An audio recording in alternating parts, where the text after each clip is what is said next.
Hoje eu vou falar com uma pessoa ímpar, uma mulher, um ídolo pessoal, e geralmente eu apresento os entrevistados demoradamente. No caso dela, tem tantas coisas a conversar que durante a entrevista vocês vão entender. Andréa Mota, bem-vinda ao Paraná S.A. Obrigada, muito obrigada, Ricardo, pelo convite. É um prazer estar aqui com vocês. Enfim, vamos bater esse papo gostoso. Andréa, vamos começar. Hoje está fazendo nesse mês 1 ano e 7 meses que você se demitiu da diretoria de marketing do Boticário no Brasil.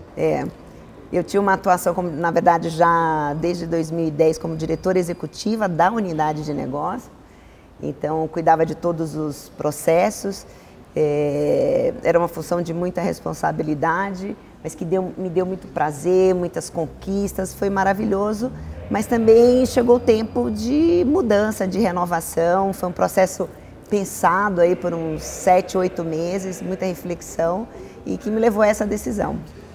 Você chocou a opinião masculina, feminina e corporativa de várias maneiras, com uma decisão radical, mas profundamente analisada. O preço foi alto? O preço foi alto. Eu acho assim, olha, a gente vive de escolhas na vida, né? O tempo inteiro a gente está fazendo escolhas, tem que ter o retorno, tem que ter sua compensação.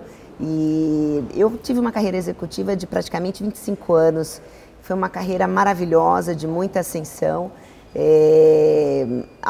Nesse meio do caminho eu casei 2 vezes, eu tive um casal de gêmeos.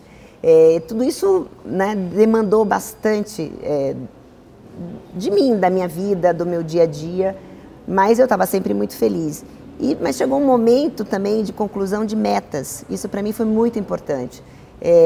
A sensação de fechamento de um ciclo, de ter alcançado sonhos de faculdade, ter alcançado desejos iniciais de carreira, metas de planejamento estratégico que eu estabeleci para a empresa, estabeleci para mim. E quando tudo isso começou a se consolidar, esses objetivos foram se fechando, né, encontrando nos finalmente, era o momento de um novo repensar, né?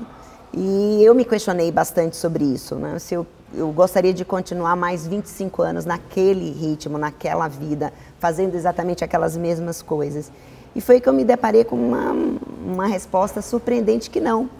Que eu gostaria de fazer coisas novas, diferentes, e como eu tinha me planejado bem, eu sou uma pessoa muito, nesse ponto assim, muito consistente, muito segura, eu me planejo, me organizo, e isso me trouxe condições também, né, financeiras, condições, acho que até assim, psicológicas de tomar essa decisão.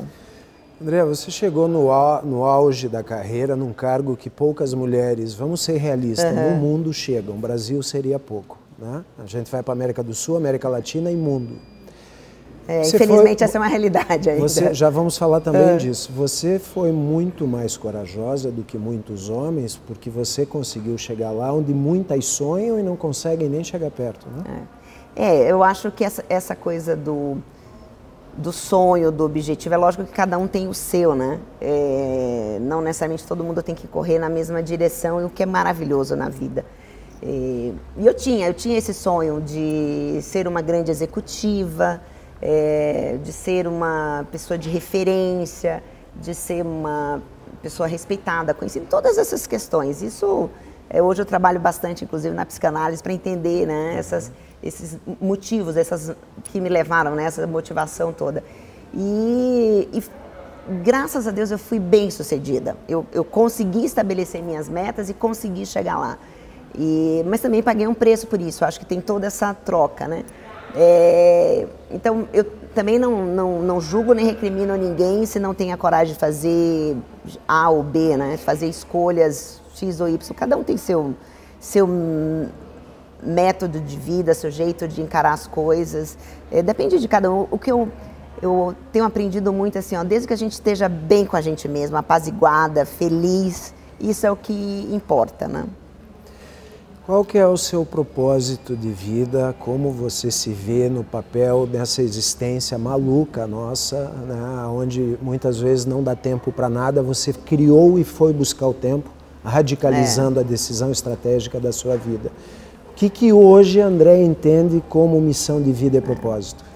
Olha, essa coisa do tempo que você falou, eu chego lá na questão do propósito, mas era interessante, assim, eu vi que eu tinha uma vida de abundância, né? Em tudo, nas relações, nas viagens, nas experiências, capacidade de ler, aprender, tudo era muito abundante, né? E eu me questionava assim, mas eu não tenho tempo para aproveitar isso. Isso é um contrassenso, né? Porque você busca, aí você chega e consegue e tem... E aí você começa a dizer, pô, mas eu tenho excesso e não estou aproveitando como eu poderia, como eu gostaria. Então, essa busca pelo tempo qualificado, né? Um tempo que eu escolho o que eu quero fazer, o que eu quero experimentar, para mim é muito importante. E faz parte desse propósito. Hoje, o tempo de qualidade, o tempo de escolha própria. Né? Porque eu me percebi assim, eu tinha toda a liberdade do mundo, mas no fundo, eu não era livre. Eu era presa a um status quo, a um condicionamento de tarefas, regras, agendas, né?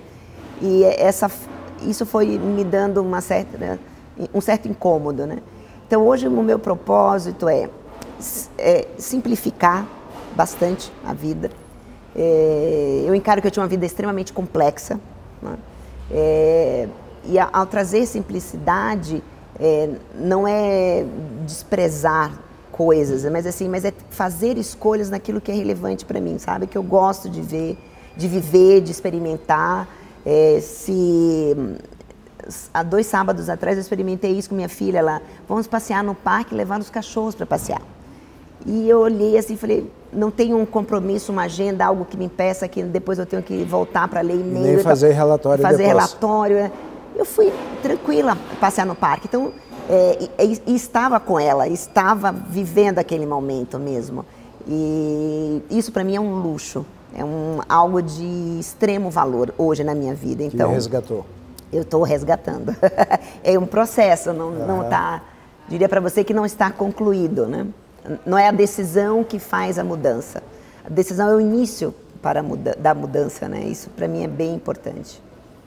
A gente atua bastante sobre a área motivacional e sempre fica se espelhando e apresentando cases, inclusive como o seu, né? Mas a grande crueldade da motivação é que é a automotivação, né? Os fatores externos, na verdade, acabam representando muito pouco. Muito pouco, A automotivação hoje está te levando para a simplicidade, para os filhos, para o passeio no parque. Mas e a médio e longo prazo? Você está indo estudar agora fora? Pois é, Ricardo, eu estou em busca de inspiração.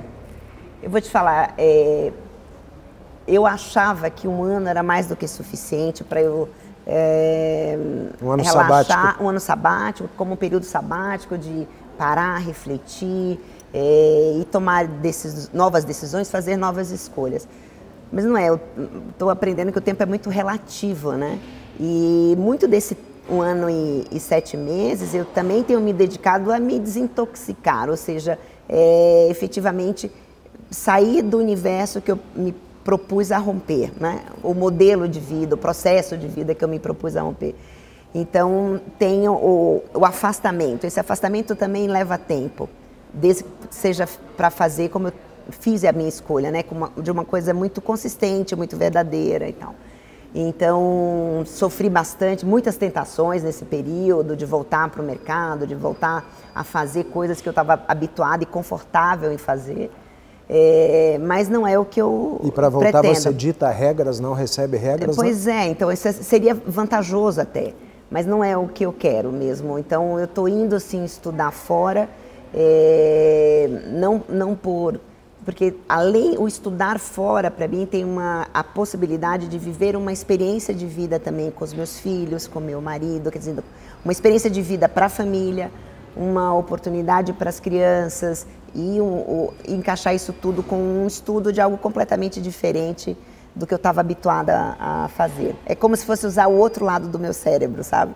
Que talvez estivesse um pouco mais adormecido e um muito muito efetivado, um muito elaborado e o outro menos. Então, quero ver se eu compenso agora. Ainda na motivação, quando você foi de super executiva representando uma das maiores marcas do planeta no segmento franchise e lojas, né? Com certeza. Que é o Boticário, para paisagismo, jardinagem, volta com o cachorro e filhos no parque, você conseguiu lidar imediatamente com isso, nesse cenário do desdobramento motivacional aí? Não, porque eu hoje, vivendo assim, a resposta é não foi fácil migrar assim, né? Não é um botãozinho que você aperta e você muda. Desconecta, né? Exatamente, você muda. Falar uma coisa antiga aqui para a internet, é a sintonia do canal, né? Não, mas ainda tá... ainda tá válida, né? Mas, enfim, então, primeiro eu comecei a entender que motivações, né? O que me fez sair em busca de uma vida executiva, atribulada, tendo essa imagem de uma pessoa desafiadora, que aguenta tudo, que vai lá, que realiza meta, objetivo. Então, é como você me falou, né? São motivações internas. São coisas profundas que a gente constrói de criança, né? Então, eu estou num processo de autoconhecimento que para mim está sendo muito rico, e eu entendendo isso e descobrindo novas motivações. Porque, como você disse, não é o fator externo, não é um filho que fala para você fazer tal coisa, ou o marido que fala para você mudar de vida. Isso não é... Isso tem peso, lógico, mas não é o que faz a máquina, a engrenagem se mover, a mudança do comportamento, não é isso. A mudança tem que vir de dentro mesmo, tem que ser algo... Então eu tenho aprendido, eu tenho buscado novas motivações, tenho buscado conquistar novos universos, entendeu? Então é uma descoberta, de novo, assim, eu começar... Por isso que eu me lancei a experiências diferentes, sim, como fazer um curso de jardinagem. Fala um pouco aí de por onde você tem navegado. Olha, como a gente já brincou aqui, a jardinagem, culinária, uma culinária diferenciada, saudável, que é uma coisa que eu gosto, curso de artes, curso de fotografia, sou apaixonada por fotografia. Então, tudo isso foi trazendo novos olhares, né? Tive uma opção ano passado, eu fiz uma viagem sozinha para a Espanha, porque eu não conhecia Madrid com profundidade, visitei muito rápido e tal, e eu fui sozinha para visitar todos os museus de Madrid, com calma, passar um dia no Prado, assim, porque eu falei, bom, se eu estou estudando isso me interessa, deixa eu desenvolver um pouco o conhecimento nisso. E a motivação, então andei de bicicleta em Madrid, na chuva, nos parques, andei, voltei, fui para Santiago de Compostela, não fiz o caminho, mas fui viver um pouco essa experiência. Então, assim, busca de novos sabores, né? Novos olhares, novas experiências. Eu acho que isso que é o que mais me encanta hoje, assim, busca de novas motivações. O raio das seduções do poder, esse espectro, é gigantesco, né? Ele contamina negativa e positivamente de várias maneiras, mas é extremamente sedutor.